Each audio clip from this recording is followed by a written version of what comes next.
ओम श्री परमात्मा ने नमः। श्रीमद् भगवत गीता के पहले अध्याय का महात्म्य।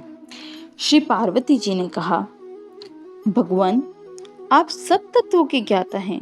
आपकी कृपा से मुझे श्री विष्णु संबंधी नाना प्रकार के धर्म सुनने को मिले जो समस्त लोगों का उद्धार करने वाले हैं। देवेश, अब मैं गीता का महात्म्य सुनना चाहती हूँ, जिसके श्रवण करने से श्री हरि में भक्ति बढ़ती है।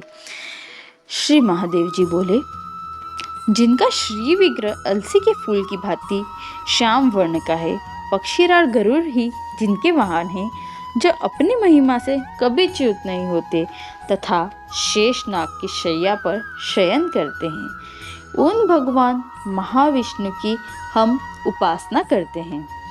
एक समय की बात है, मूढ़ दैत्य के नाशक भगवान विष्णु शेषनाग के रमणीय आसन पर सुखपूर्वक विराजमान थे। उस समय समस्त लोगों को आनंद देने वाली भगवती लक्ष्मी ने आदरपूर्वक प्रश्न किया।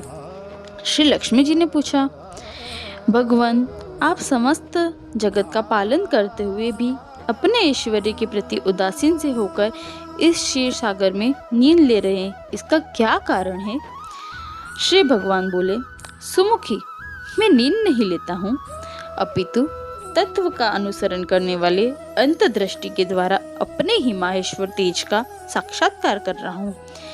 देवी, यह वही तेज है जिसका योगी पुरुष कुशाग्र बुद्धि के द्वारा अपने अंतःकरण में दर्शन करते हैं तथा जिसे मीमांसक विद्वान वेदों का सार तत्व निश्चित करते हैं। वह माहेश्वर तेज एक अजर प्रकाश स्वरूप आत्मरूप, रोग से रहित, अखंड, आनंद, पूज्य, निष्पंद, निरीह तथा द्वैत रहित है। इस जगत का जीवन उसी के अधीन है, मैं उसी का अनुभव करता हूँ। देवेश्वरी, यही कारण है कि मैं तुम्हें नींद लेता सा प्रतीत होता हूँ। श्री लक्ष्मी जी ने कहा, ऋषिकेश, आप ही योगी पुरुषों के द्वे हैं।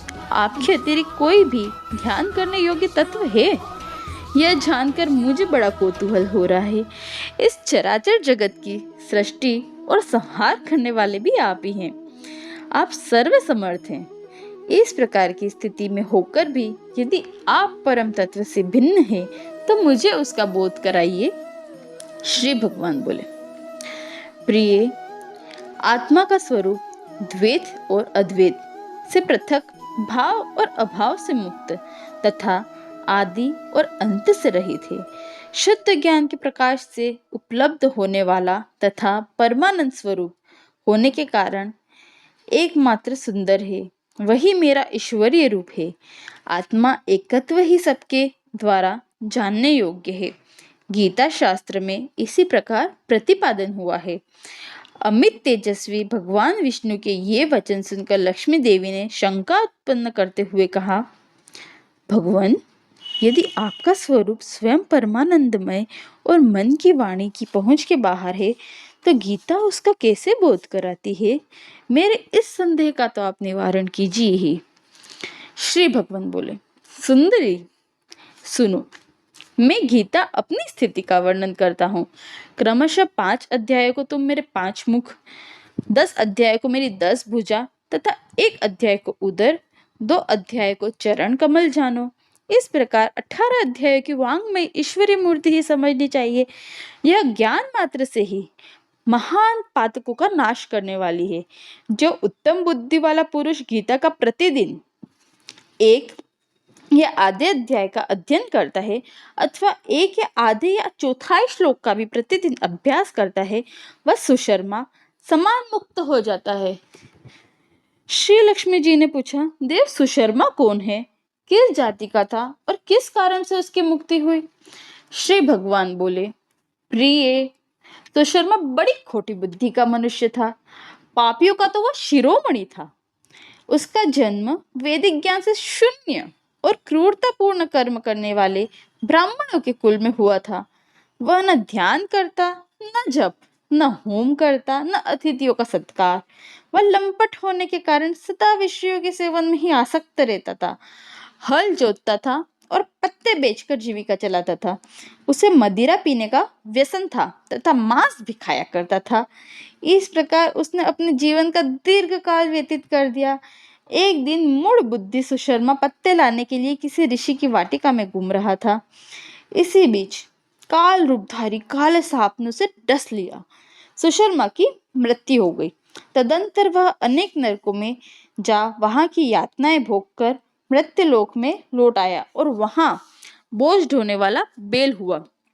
उस समय किसी पंडगु ने अपने जीवन को आराम से व्यतीत करने के लिए उसे खरीद लिया। बेल अपनी पीठ पर पंडगु का भार ढोते हुए बड़े कष्ट से 7-8 वर्ष बिताए। एक दिन पंडगु किसी ऊंचे स्थान पर बहुत देर तक बड़ी तेजी के साथ उस बेल को घुमाया। इससे वह थककर बड़े वेग से पृथ्वी पर गिरा और मूर्छित हो गया।